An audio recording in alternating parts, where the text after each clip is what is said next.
नमस्कार, मैं ललित प्रजापति। एक महत्वपूर्ण बैठक, पूरी दुनिया के लिहाज से महत्वपूर्ण बैठक शांति के लिए हो रही है, पर ऐसा क्यों है कि उससे बारूद की गंध आ रही है?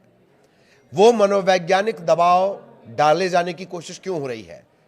तलवारें खिंची हुई हैं और इंतजार किया जा रहा सामने वाला एक बार पलक तो झपका ले ताकि तलवार चलाने का मौका मिले। ये तमाम बातें हमारी नहीं, ये एक्सपर्ट्स का कहना है। उन एक्सपर्ट्स का, दुनिया के उन एक्सपर्ट्स का जिनकी निगाहें इस बात पर टिकी हुई हैं कि ओमान से, मस्कट से जो रास्ता निकलेगा वो शांति का निकलेगा, युद्ध का निकलेगा, लहू का निकलेगा, बारूद का निकलेगा। इन सभी को डिकोड करने की कोशिश करेंगे। क्यों एक्सपर्ट्स ऐसा कह रहे हैं? आनंद हमारे साथ जुड़े हुए हैं। आनंद, सबसे पहले तो घंटों से ये बैठक चल रही है, क्या इशारे, क्या बातें, क्या इनपुट? देखिए, जो मस्कट में बैठक हुई है ईरान और अमेरिका की, इस बैठक में अभी तक जो भी सामने आया है, मैं आपको विस्तार से इस विषय में बताऊंगा कि बैठक में क्या क्या हुए हैं, बैठक के बाद क्या क्या तस्वीरें निकल के सामने आई है, क्योंकि ईरान और अमेरिका के लिए आज बेहद ही महत्वपूर्ण दिन था। लेकिन इस महत्वपूर्ण दिन का रिजल्ट आ चुका है, यानी कि ईरान और अमेरिका की जो बैठक थी वो ख़त्म हो चुकी है। लगभग 2 से 3 घंटे ये बैठक चली है। इस बैठक में अमेरिका की तरफ से जो अमेरिकी दूत थे स्टीव विटकॉफ, और इधर से ईरान से जो वो थे विदेश मंत्री अब्बास अराक्ची। उन दोनों से बातचीत क्या क्या हुई है और इस विषय को लेकर के क्या ये जो बैठक हुई थी ये पहला और आखिरी बैठक है या इसके बाद और कोई बैठक होने वाली है, तो इसके बारे में पूरा विस्तार से बताएंगे। लेकिन पहला जिसने अपने एक्सपर्ट्स की बात कही है वो एकदम सटीक और एकदम सही है, क्योंकि ये जो बैठक हुई है, इस बैठक से अभी तक कोई भी ऐसा मतलब कि निर्णय निकल के या फिर कोई ऐसा बड़ा फैसला निकल के सामने नहीं आया है। हाँ, हालांकि आया है तो अब अराक्ची का बयान आया हुआ है, और आया हुआ है इस बैठक के बाद वो तस्वीरें जो ये दर्शा रही है कि ये जो बैठक है अभी भी इतना सरल और इतना मतलब कि हल्के में लेने वाली चीज़ नहीं है। क्योंकि ये जो बैठक है, इस बैठक के बाद हालांकि जो तस्वीरें निकल के सामने आई है वो तस्वीरें हैं करीब स्टीव विटकॉफ और अब्बास अराक्ची, ये दोनों लोग हाथ मिलाते हैं, और यहाँ पर रहते हैं ओमान के विदेश मंत्री।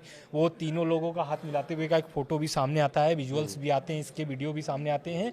लेकिन जानकार इस पर क्या कह रहे हैं? बैठक तो ख़त्म हो गई है, अभी दोनों देशों की तरफ से कोई भी ऐसा बड़ा फैसला इस बैठक को लेकर के नहीं सामने आया है कि इस बैठक से क्या क्या निकल के सामने आई है। लेकिन जानकार क्या कह रहे हैं? जानकार कह रहे हैं कि केवल और केवल अगर ये बैठक असफल होगी तो वो होगी शर्तें।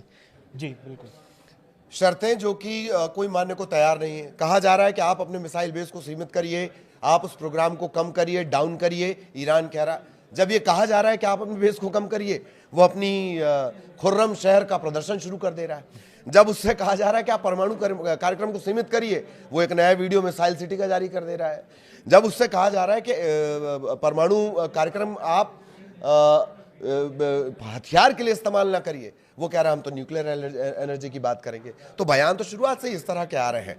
अब जो विदेश मंत्री की एक बात निकलकर सामने आई है, क्या कुछ उनकी तरफ से इशारा मिला? क्योंकि इशारे ही मिलेंगे, फाइनल तो इस जजमेंट डे में फाइनल कुछ नहीं निकल कर आएगा। बिल्कुल, लेकिन ये है कि जो जानकार, हालांकि आराक्ची ने अभी इस विषय पे नहीं बोला है, मीडिया के सामने आकर के उन्होंने बयान जरूर दिया है, लेकिन उन्होंने इस मामले को लेकर के नहीं बोला है कि आगे की क्या होगी। लेकिन जो जानकार इस बैठक को लेकर के लगातार नजरें बनाए हुए थे, उन एक्सपर्ट्स का कहना है कि बैठक जो है आगे चल के फिर से शेड्यूल होगी, यानी कि आगे फिर से ईरान की बातचीत होने वाली है, ऐसा जानकार का कहना है। लेकिन इससे महत्वपूर्ण बात जो है अराक्ची क्या बयान बोलते हैं? अराक्ची का सोशल मीडिया पर एक स्पष्ट किया है कि खुली आंख और पिछले साल की कड़वी यादों के साथ बातचीत में आए हैं।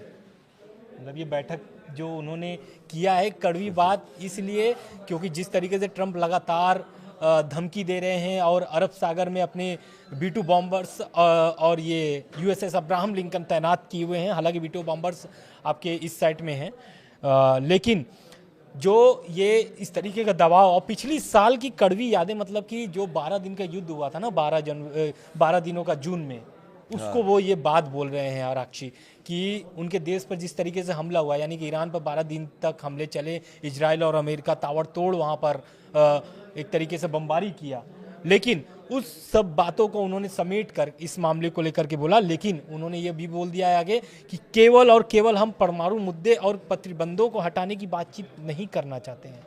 मतलब इसमें हम उन शर्तों को भी रखेंगे जिससे ट्रम्प और यानी कि अमेरिकी जो प्रशासन है उनको मानना पड़ेगा, नहीं तो ये बैठक, मतलब उनके इस बयान से ये मायने निकलता है कि ये बैठक असफल भी हो सकती है अगर इन सभी शर्तों को वो नहीं मानते हैं तो।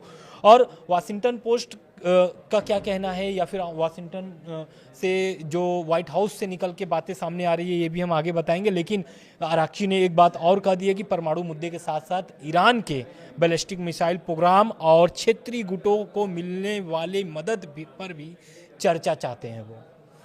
तो ये बड़े अपडेट हैं, हम उसे समझने की कोशिश भी कर रहे हैं जी। इससे पहले जो मुद्दे, जिन शर्तों का जिक्र हुआ, मेरे ख्याल से आप शर्तें भी पूरी निकाल कर लेकर आए हैं, उन शर्तों पर भी थोड़ी चर्चा की जाएगी। किस तरीके से जो हथियार और तैनाती की गई इन सब के बीच, वो भी आप लगातार सुन ही रहे हैं।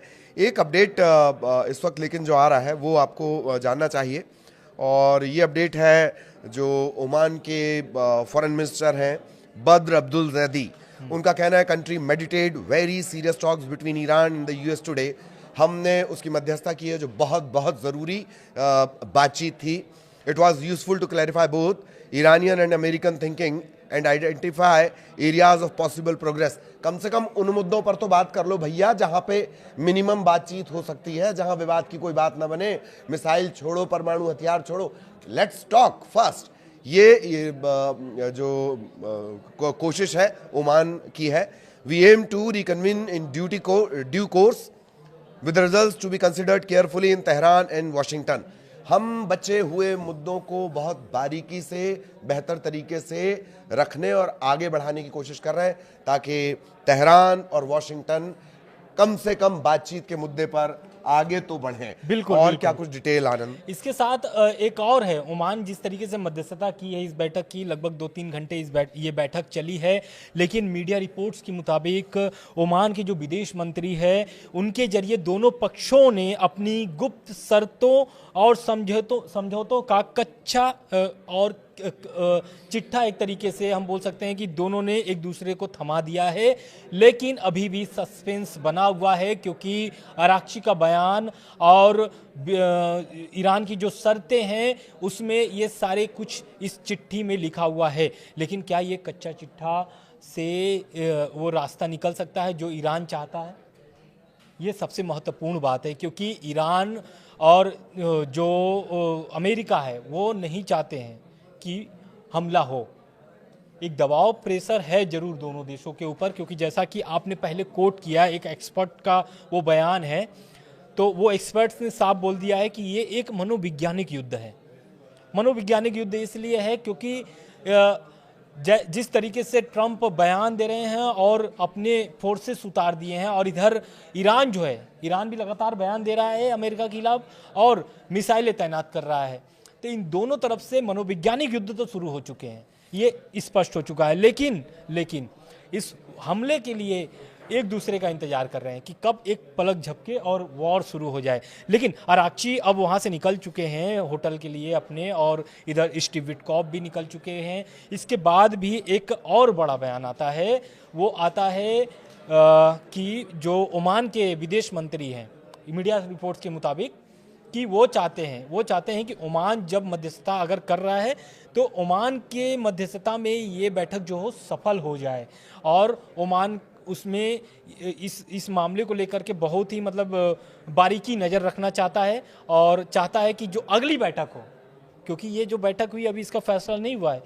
जानकारों का कहना है कि आगे और बैठक होने वाली है इन दोनों देशों का, तो ओमान चाहता है कि ये बैठक यहीं हो, क्योंकि इससे पहले आपको भी पता है कि ये बैठक जो थी, शेड्यूल था, ये तुर्की के इस्तांबुल में होने वाली थी बैठक, लेकिन अचानक ईरान मना करता है और ये बैठक शिफ्ट हो जाती है ओमान में। बिल्कुल। और एक जरा क्विक रिव्यू ले लिया जाए फटाफट कि आखिर इसके पहले हुआ क्या है, किस तरह से क्विक रिव्यू रहा, ये अमेरिका ने अपने नागरिकों के लिए क्या कह दिया, और मिसाइल सिटी वाला जो मसला है, एक क्विक रिव्यू हो जाए, और उसके बाद मैं चाहूंगा क्विक रिव्यू के बाद आप बताएं कि क्या संभावित परिणाम होंगे और किस तरह की उस पूरे इलाके में स्थितियां बनने वाली हैं। बिल्कुल, देखिए सबसे महत्वपूर्ण बात यह है कि अमेरिका का क्या स्टैंड है इस मामले को लेकर के। तो अमेरिका ने साफ बोल दिया कि परमाणु के अलावा मिसाइल रेंज को 500 किलोमीटर तक का सीमित करना होगा। 500 किलोमीटर तक की सीमित मिसाइलों को आप बना सकते हैं, उनके स्टैंड है ये। और उसके बाद जो प्रॉक्सी गुट हैं, यानी कि हिजबुल्ला, हमास और हूती, इनको समर्थन बंद करना पड़ेगा पूरी तरीके से। क्यों? क्योंकि अगर आप समर्थन करेंगे तो ईरान की मुश्किलें बढ़ सकती हैं, और अमेरिका कभी भी ऐसा नहीं चाहेगा कि इजराइल की मुश्किलें बढ़ें। इजराइल की मुश्किलें बढ़ेंगी अगर इनके प्रॉक्सियों को मदद जाता है तो। इसके अलावा ईरान में जो मानवाधिकार प्रोटेस्ट जो हुए हैं, उन सभी लोग चीज़ों को लेकर के ये बातचीत करना चाहते थे इस मामले में, इस बैठक में, या फिर जो आगे आने वाली बैठक है। ये पूरा मैं आपको अमेरिका का जो स्टैंड है वो बता रहे हैं। ट्रंप प्रशासन ने साफ कहा भी है इस मामले को लेकर, बिना इनके कोई डील नहीं होगी। यानी कि 500 किलोमीटर की जो रेंज है वो मिसाइल सीमित करनी होंगी आपको। दूसरा, जो आपका परमाणु प्रोग्राम है उसको सीमित करना होगा। तीसरा, प्रॉक्सियों को आप जो समर्थन करते हैं वो बंद करना पड़ेगा, तभी कोई डील की संभावना बन सकती है। अमेरिका की तरफ से ये साफ स्पष्ट तरीके से बोल दिया गया है। उसके बाद क्या है, ईरान का क्या स्टैंड है? ईरान जो है कि वो अपने JCPOA, यानी कि जो 2015 में समझौते हुए थे ओबामा के समय में, वो समझौते वो बरकरार करना चाहता है फिर से। और वो चाहता है कि उनके जो बैलिस्टिक मिसाइल प्रोग्राम है वो जारी रहे, क्योंकि आपको भी पता है कि किसी भी देश के लिए राइट टू डिफेंस, यानी कि अगर वो मिसाइल बना रहा है तो वो राइट टू डिफेंस के लिए बना रहा है, वो अपने देश हित के लिए बना रहा है। तो ईरान की ये जो मांग है वो चाहता है कि राइट टू डिफेंस के तहत वो ये मिसाइल बनाते रहे और आगे भी इसकी जो प्रोग्राम है चलती रहे। दूसरी बात, और ईरान का क्या स्टैंड है, ये बैलिस्टिक मिसाइल के साथ साथ वो चाहते हैं कि जो सपोर्ट है प्रॉक्सियों को, जैसा कि मैंने अभी आपको पहले भी बताया कि बैठक के पहले आराक्ची ने क्या बोला, वो चाहते हैं कि ईरान के जो क्षेत्रीय गुट हैं उनको मदद पर भी चर्चा करना चाहते हैं। यानी कि वो साफ मतलब इशारा कर दिए हैं कि वो प्रॉक्सियों को मदद आगे भी करना चाहेंगे, इस बैठक में वो बात रखना चाहते हैं। तो एक ये भी स्टैंड हो गया है। दूसरा क्या है कि इसके पहले एक में जो बयान है खामनेई साहब का, मैं दोबारा कोट करना चाहूँगा, क्योंकि खामनेई साहब पहले ही बोल दिए हैं कि इस्लाम धर्म में जो परमाणु बम है वो हराम है।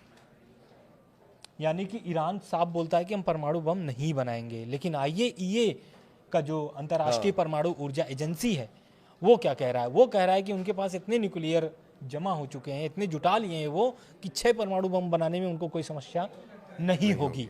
तो ये इससे स्पष्ट हो गया, और यही चिंता अमेरिका को सता रही है कि वो यूरेनियम जो है वो अपना कम कर दे। अगर यूरेनियम नहीं कम करेंगे तो आने वाले समय में ईरान को परमाणु बम बनाने से कोई भी देश नहीं रोक सकता है।